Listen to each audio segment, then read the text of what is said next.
প্রিয় দর্শক বন্ধুরা, লক্ষ্মী ভান্ডার সহ যে সমস্ত ভাতাগুলো আপনারা পাচ্ছেন তাদের জন্য অত্যন্ত আজকে খুশির খবর। আজকে ব্যাংকে কিন্তু টাকা ছাড়া হয়েছে। তো আপনারা যে সমস্ত ব্যাংক অ্যাকাউন্টগুলো দিয়েছেন সেই সমস্ত ব্যাংক অ্যাকাউন্ট কিন্তু আজ থেকে টাকা ঢোকা শুরু হয়েছে। তো আপনি পেলেন কিনা সেটি আপনি কিভাবে চেক করবেন, এছাড়া আপনার দুয়ার সরকার নতুন করে যদি বয়স্ক ভাতা থেকে লক্ষ্মী ভান্ডার যদি জমা করে থাকেন তাহলে আপনি টাকা এবারে পাবেন কিনা, তা সম্পূর্ণ আপনার এই ভিডিওর মাধ্যমে জানতে পারবেন। অবশ্যই ভিডিও সম্পূর্ণ দেখুন, চ্যানেলটা সাবস্ক্রাইব করে রাখুন, পাশে থাকা বেল আইকনটি অবশ্যই আপনারা প্রেস করে রাখবেন এরকম ধরনের নিত্য নতুন ভিডিও পেতে। বন্ধুরা, লক্ষ্মী ভান্ডার টাকা আপনার ব্যাংকে ক্রেডিট হবে কিনা বা আপনার ব্যাংকে ঢুকবে কিনা সেটি আপনি চেক করতে চাইলে আপনাদের কিন্তু এই সাইডে কিন্তু আপনাদের আসতে হয়। তো দেখতে পাচ্ছেন socialsecurity.wb.gov.in, এই সাইডে যখন আসবেন, আসার পর দেখবেন এখানে লক্ষ্মী ভান্ডার বলে একটা অপশন রয়েছে, দেখতে পাচ্ছেন, আর ট্র্যাক অ্যাপ্লিকেশন স্ট্যাটাস অপশন কিন্তু রয়েছে। তো এই জায়গায় কিন্তু আপনাদের টাচ চিহ্ন দিয়ে আপনাদের কিন্তু এগিয়ে যেতে হবে। এখানে টাচ চিহ্ন দেবেন, দেওয়ার পর দেখতে পাবেন track application and view payment status option কিন্তু রয়েছে। যদি আপনার এখানে ফোন নাম্বার যখন অ্যাপ্লিকেশন করেছিলেন সেখানে যদি ফর্মে ফোন নাম্বার দিয়েছেন, তো সেই ফোন নাম্বার দিয়ে আপনি খুব সহজে চেক করতে পারবেন। এছাড়া আপনার অ্যাপ্লিকেশন আইডি নাম্বার যদি জানা না থাকে তাহলে ফোন নাম্বার দিয়ে চেক করতে পারেন, স্বাস্থ্য কার্ড নাম্বার দিয়ে চেক করতে পারবেন, আধার কার্ড নাম্বার দিয়ে চেক করতে পারবেন। সবদিকে বেস্ট হচ্ছে ফোন নাম্বার দিয়ে আপনি চেক করা সবদিকে সহজ।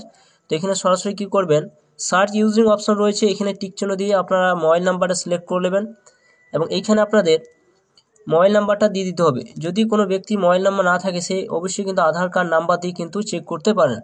তো এখানে দেখুন অপশান হচ্ছে ক্যাপচার, সেই ক্যাপচারে কিন্তু এই জায়গায় আপনারা দিয়ে সার্চ অপশানে ক্লিক করে আপনারা কিন্তু এগিয়ে যাবেন। তো যখন আপনার ফোন নাম্বার বা আধার কার্ড নাম্বার দিয়ে চেক করবেন, সরাসরি অ্যাপ্লিকেশন নাম্বারটা এখানে দেখতে পাবেন। এখানে আপনার যে সেভ হয়েছে অর্থাৎ যেখানে অ্যাপ্লিকেশন করেছিলেন সেই অপশানটা প্রথম অবস্থায় পাবেন, দ্বিতীয় অবস্থায় পেয়ে যাবেন আপনার সাবমিট হয়েছে কিনা, সমস্ত কিন্তু রাইট চিহ্ন কিন্তু এখানে থাকবে। অ্যাপ্লিকেশন ভেরিফাই, যেটা আপনার ব্লকে অ্যাপ্লিকেশন ভেরিফাইড হবে, তারপরে কিন্তু আপনাদের সাবমিট হবে ডিস্ট্রিক্ট লেভেলে সাবমিট হয়ে গেলে আপনার সমস্ত কিছু অ্যাপ্রুভ হয়ে যাবে। এরপর আপনার সেই টাকা আপনি পাবেন কিনা সেটি দেখতে গেলে স্লাইড করে আপনার উপর দিকে তুলবেন। এরপর এখানে দেখতে পাবেন নাম দেখতে পাবেন, এখানে বেনিফিশিয়ারি আইডি পাবেন, অ্যাপ্লিকেশন আইডি নাম্বার পাবেন। পেমেন্ট স্ট্যাটাস দেখতে চাইলে এই জায়গায় সরাসরি কিন্তু আপনারা আসতে হবে, এই জায়গায় টিক চিহ্ন আপনারা দিয়ে দেবেন। তো সব দিকে আপনারা খেয়াল করবেন যে এইখানে যে অপশানটা রয়েছে এইখানে ব্যাঙ্ক অ্যাকাউন্ট স্ট্যাটাসটা ভ্যালিডেশন সাকসেস রয়েছে কিনা সেটিকে অবশ্যই কিন্তু আপনাদের চেক করতে হবে। রেডি ফর পেমেন্ট এই অপশানের কাছে রেডি ফর পেমেন্ট অপশানটা আপনার দেখতে হবে যে রেডি ফর পেমেন্ট রয়েছে কিনা, বা আপনি যে এখানে স্ট্যাটাস চেক করছেন আপনার অ্যাকাউন্টটা কিন্তু রেডি আছে কিনা পেমেন্টের জন্য। এবং বেনিফিশিয়ারি স্ট্যাটাসের একটি বেনিফিশিয়ারি অপশান যদি থাকে তাহলে কিন্তু জানবেন যে আপনার সমস্ত কিছু ক্লিয়ার কিন্তু রয়েছে। এরপর আপনার পেমেন্টটা আপনি এখানে আপনার আপডেটটা এসেছে কিনা সেটি দেখতে গেলে আপনার কী করতে হবে, স্লাইড করে আপনার উপর দিকে তুলবেন। উপরে তোলার পর দেখুন ফেব্রুয়ারি মাসে যে পেমেন্টটা সেটা কিন্তু সাকসেস হয়েছে এবং মার্চ মাসের পেমেন্টটা কিন্তু আন্ডার প্রসেস রয়েছে, অর্থাৎ এখন কিন্তু আন্ডার প্রসেস কিন্তু থাকবে। এখন পেমেন্ট সাকসেস 2 থেকে 3 দিনের মধ্যে আপনার কিন্তু সাকসেসটা কিন্তু চলে আসবে। কিন্তু যে সমস্ত ব্যক্তি দেখবেন আন্ডার প্রসেস হয়তো কোনো অপশান কিন্তু নেই, সেই সমস্ত ব্যক্তিরা কিন্তু আপনারা অবশ্যই কিন্তু ব্লকে যোগাযোগ আপনাদের করতে হবে। এছাড়া যদি আপনাদের দেখা যায় যে এখানে কোনো অপশানই আসছে না বা আপনার ওইখানে যে ব্যাঙ্ক অ্যাকাউন্ট যে স্ট্যাটাসটা সেটি যদি আপনার ভ্যালিডেশন যদি সাকসেস না থাকে তাও কিন্তু আপনাদের ব্লকে গিয়ে আপনাদের কিন্তু খোঁজ নিতে হবে এবং সেখানে গিয়ে আপনাদের যোগাযোগ করতে হবে যে আমার অপশানটা এরকম নেই বা আপনি পেমেন্ট এখনও পর্যন্ত আপনার ঢুকে নেই লক্ষ্মী ভান্ডারে। এবার বয়স্ক ভাতা পেনশনটা আপনারা কীভাবে দেখবেন, যে আপনারা কি করবেন, মোবাইলে ক্রোমে ওপেন করবেন, সেইখানে সার্চ বারে আপনারা লিখবেন NSAP লিখে আপনার সেই জায়গায় টাচ চিহ্ন দেবেন। দেওয়ার পর দেখুন অপশন রয়েছে home national social assistant programme option কিন্তু রয়েছে ফার্স্টে, তো সেই জায়গায় টাচ চিহ্ন দেবেন। দেওয়ার পর আপনারা দেখতে পাবেন এখানে সেই সাইটে কিন্তু ওপেন হবে nsap.nic.in, এই সাইটে আপনার সরাসরি কিন্তু চলে আসবেন। আসার পর দেখুন এখানে বিভিন্ন অপশন কিন্তু এখানে রয়েছে, দেখতেই পাচ্ছেন এখানে। তো তার জন্য আপনার কোথায় আসতে হবে, রিপোর্ট বলে একটা অপশন রয়েছে, এখানে দেখুন একটা রিপোর্ট বলে একটা অপশন রয়েছে, সেই রিপোর্ট অপশনের কাছে আপনাদের টাচ চিহ্ন দিতে হবে এবং এখানে আপনারা টাচ চিহ্ন দেবেন। দেওয়ার পর আপনাদের অন্য একটা অপশানে কিন্তু আপনাদের নিয়ে যাবে। এরপর দেখুন এখানে স্টেট ড্যাশবোর্ড বলে একটা অপশন রয়েছে, দেখতে পাচ্ছেন এখানে দেখুন এখানে একটা অপশন স্টেট 3 নম্বরে, তো এই জায়গায় কিন্তু আপনারা টাচ চিহ্ন দেবেন। আবার একটু ওয়েট করবেন, সাইডে কিন্তু আবার ওপেন হবে। এরপর আপনাদের এই সিলেক্ট অপশন রয়েছে, দেখি স্টেটটা দিয়ে দেবেন। এখানে আপনার অল স্কিম অর্থাৎ আপনি কোন পেনশনের জন্য আপনি এখানে দেখতে চান, তো স্টেটটা আমি এখানে দিয়ে দিচ্ছি, ওয়েস্ট বেঙ্গল দিয়ে দিলাম। এরপর আপনারা কী করবেন যে অল সেন্টার স্কিম অপশন রয়েছে সেখানে টাচ চিহ্ন দেবেন।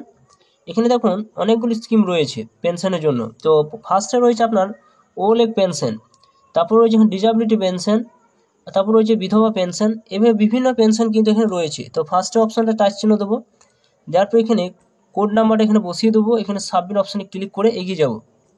এরপর আপনারা দেখতে পাবেন এখানে বিভিন্ন অপশান কিন্তু রয়েছে, ওয়েস্ট বেঙ্গলের সমস্ত যে সমস্ত ব্যক্তিরা পেনশন পান সমস্ত দেখুন স্টেপ ক্যাপ রয়েছে, total beneficiary, total bank account রয়েছে, বিভিন্ন অপশান দেখতে পাবেন। তো স্লাইড গ্রুপ দিয়ে তুলবেন, এখানে আপনার ডিস্ট্রিক্টটা চয়েস করে নেবেন। এখানে দেখুন যে ডিস্ট্রিক্ট সমস্ত ডিস্ট্রিক্টের নামগুলো কিন্তু চলে এসেছে। আপনি যে ডিস্ট্রিক্টে রয়েছেন সেই ডিস্ট্রিক্টে জায়গায় আপনার টাচ চিহ্ন দেবেন এভাবে। এরপর একটা ওয়েট করবেন, আবার সাইটটা ওপেন হবে। এরপর আপনার এখানে সাব ডিস্ট্রিক্টের সমস্ত নামগুলো কিন্তু শো করবে। তো এইভাবে স্লাইড করে করে দেখে নেবেন যে আপনার কোথায় সাব ডিস্ট্রিক্ট রয়েছে বা ব্লক রয়েছে। তো সেই জায়গায় কিন্তু আপনাদের টাচ চিহ্ন দিতে হবে। এরপর এখানে আপনার গ্রাম পঞ্চায়েতটা পাবেন, সেই গ্রাম পঞ্চায়েত কোথায় রয়েছে সেটা দেখে নেবেন, সেই জায়গায় টাচ চিহ্ন দিয়ে এগিয়ে যাবেন।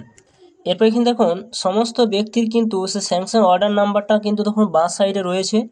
এই সাইডে সমস্ত অর্ডার নাম্বারগুলো পেয়ে যাবেন, সেই রেজিস্ট্রেশন একটা নাম্বার এবং সেই ব্যক্তির নাম পাবেন, ওনার বয়স পেয়ে যাবেন, ওনার ব্যাংকে কী অবস্থায় রয়েছে সেটি পাবেন, PFMS রেজিস্ট্রেশন ইয়েস রয়েছে সেটি দেখতে পাবেন। তো ওনার স্ট্যাটাসটা দেখতে চাইলে উনি পেমেন্ট পেয়েছে কি না এই মাসে, তো সেটি দেখতে চাইলে আপনাদের এই জায়গায় কিন্তু আপনাদের টাচ চিহ্ন দিয়ে এগিয়ে যেতে হবে। এরপর এখানে দেখতে পাবেন যে উনি টাকা পেয়েছে কি না। লাস্টে দেখুন এখানে অপশন রয়েছে ডিসেম্বরে উনি কিন্তু টাকা পেয়েছেন, সেই ডিসেম্বর 2024 টাকা পেয়েছেন, সেই আপডেটটা কিন্তু এখানে দেখা যাচ্ছে। তো ওনার ডিটেলস কিন্তু পেয়ে যাবেন, এখানে আপনার যে স্যাংশন অর্ডার নাম্বারটা পেয়ে যাবেন, এখানে কপি করে আপনার সেখানে স্ট্যাটাসটা আপনি চেক করে আরও ডিটেলস কিন্তু জানতে পারেন। তো এইভাবে কিন্তু পেনশনের স্ট্যাটাস কিন্তু আপনারা দেখতে পাবেন। এটা অ্যাকচুয়ালি কিন্তু ন্যাশনাল পেনশনে আপনি উল্লেখ করলাম, কিন্তু রাজ্য সরকার যে তপশিলি বন্ধু, জয় জোহা যে সমস্ত পেনশনগুলো রয়েছে সেগুলো কিন্তু আপনারা এইভাবে চেক করতে পারবেন না। সেটা কিন্তু ওই কোনো সাইট থেকে আপনারা স্ট্যাটাস চেক করতে পারবেন না। আপনার ব্যাংকে গিয়ে আপনাকে দেখতে হবে সে টাকা ক্রেডিট হয়েছে কিনা। যদি না হয়ে থাকে অবশ্যই আপনাদের ওয়েট করতে হবে। এরপর যদি আপনার দেখুন 2 মাস 3 মাস 4 মাস পেরিয়ে গেলেও কোনো টাকা যদি ক্রেডিট না হয় তাহলে কিন্তু ব্লকে আপনাদের যোগাযোগ করতে হবে। তো এটি ছিল নতুন একটা আপডেট। অবশ্যই ভিডিও সম্পূর্ণ দেখলেন এবং চ্যানেল যদি নতুন থাকেন চ্যানেলটা অবশ্যই